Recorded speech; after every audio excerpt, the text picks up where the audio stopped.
How did one family come to control more wealth than some entire empires, and yet remain almost invisible? For 5 centuries, this bloodline has quietly manipulated global markets, influencing wars, dethroning monarchs, and even shaping modern banking. But who are these shadowy figures? What do they really do? And how can one family wield more power than countries? It all started with Meyer Amschel Rothschild, born in Frankfurt in 1744, but he soon realized there was bigger money to be made outside those walls. There was no easy way to transfer cash between these countries. Enter Meyer. He had a brilliant idea. Why not open branches of his bank in different cities and allow merchants to exchange their money there? It was an inspired idea, but to make it work, he needed his sons to spread out across Europe. So he left the ghetto, moved to the city center, and opened a bank. He grew up in the Jewish ghetto, a restricted area where Jews were forced to live separately from the rest of society. They bred fast birds capable of covering 50 miles per hour and 400 miles in a day. Legend has it that one of Wellington's officers brought news of the victory to the Rothschilds in London that very night. Knowing that early, they were able to buy up all the British newspapers and control the narrative, effectively winning the PR war before the ink was even dry. These birds were like their own private internet, delivering messages in a matter of hours.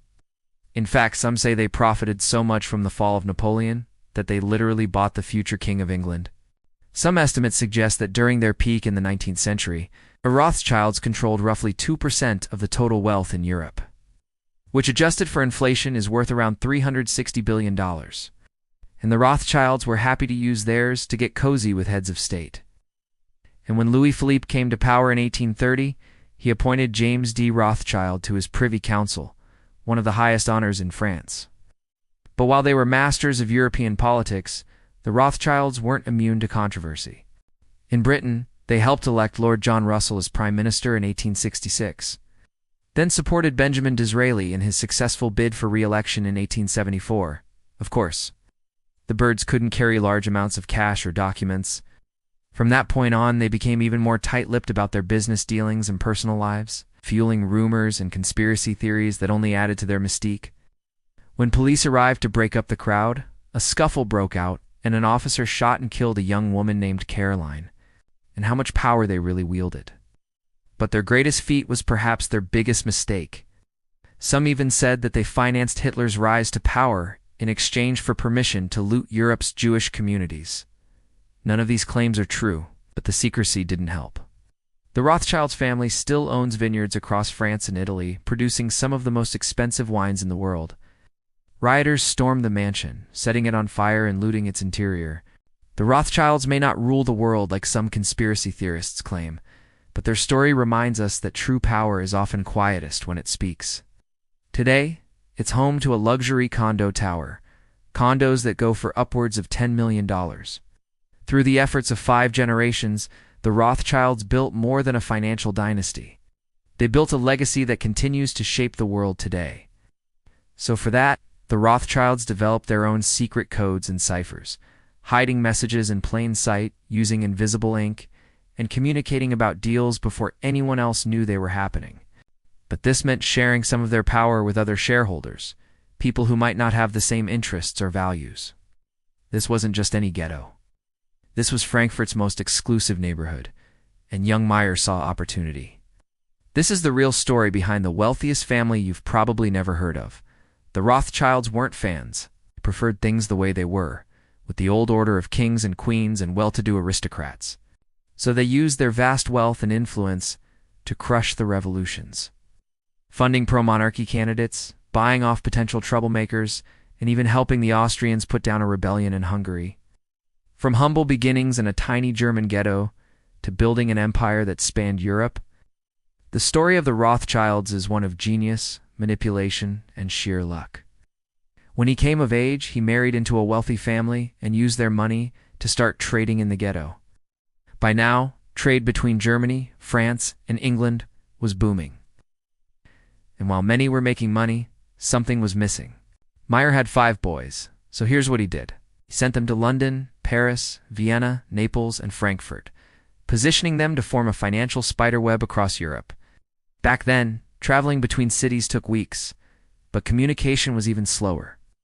Most messages were carried by couriers on horseback, taking 2 to 3 weeks for a reply, and that was if nothing went wrong. But the Rothschilds had a secret weapon, carrier pigeons. It was a brilliant system that gave them an advantage over everyone else. Now, while other banks might have seen this as a way to make decent money, Meyer saw opportunity on a grander scale. In 1803, Europe was in chaos. Napoleon was marching across the continent, conquering everything in his path. Meyer noticed that while Napoleon was winning battles, he desperately needed money to keep fighting. At the same time, Britain was desperately trying to stop him. Meyer saw an opportunity to make a ton of money by financing both sides of the war, supplying Napoleon with gold to fund his military campaigns, and betting against the French emperor by placing wagers with the British. This meant that regardless of who won, the Rothschilds would make a fortune. But there was a problem. The British were offering bigger payouts to anyone who could help defeat Napoleon. So Meyer needed a way to tip the balance of power without tipping off the British.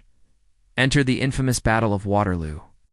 On June 18, 1815, Napoleon met his Waterloo. Losing to a coalition of European forces led by the British Duke of Wellington, overnight the Rothschilds became famous and fabulously rich.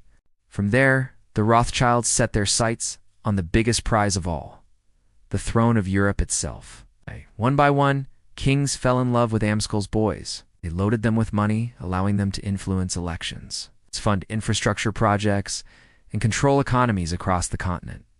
Between 1816 and 1836, the Rothschilds made 21 loans to the King of France, King of Sweden, the King of Norway, the King of Belgium, and the King of the Netherlands. To put that in perspective, if you lent someone $100 and they asked for $1,000 back, you'd probably think they were trying to rip you off. But the Rothschilds weren't afraid of a little debt. They also built one of the largest fortunes in Europe, funding railroads, canals, bridges, factories, and farmlands across Germany, France, Austria, and beyond. But they weren't content with just being the richest family in Europe. They wanted more. With great wealth comes great influence. In France, they funded both sides of the revolution, making big bets on the rise of Napoleon and then on the return of the Bourbons. Disraeli was so grateful for their support that he knighted Amstel's son, making him Baron Rothschild, and cementing their place in British high society. In 1848, a series of revolutions swept across Europe, driven by workers and intellectuals demanding more rights and more say in how their countries were run. One of the most notorious incidents happened in France in 1848. A group of protesters gathered outside Nathan Rothschild's mansion chanting, "Death to the Rothschilds." The Rothschilds were horrified, but also determined to make sure it never happened again. People began claiming that the Rothschilds ruled the world, that they had a secret shadow government in the basement of their Vienna headquarters. In fact, it only fueled the flames, making people wonder what the Rothschilds were really up to. In 1881, the Rothschilds decided to go public, opening their bank to outside investors in hopes of raising even more capital. As the years went on, the family lost more and more control over their bank, and eventually their name was stripped from the building on the corner of 29th and 5th Avenue in Manhattan.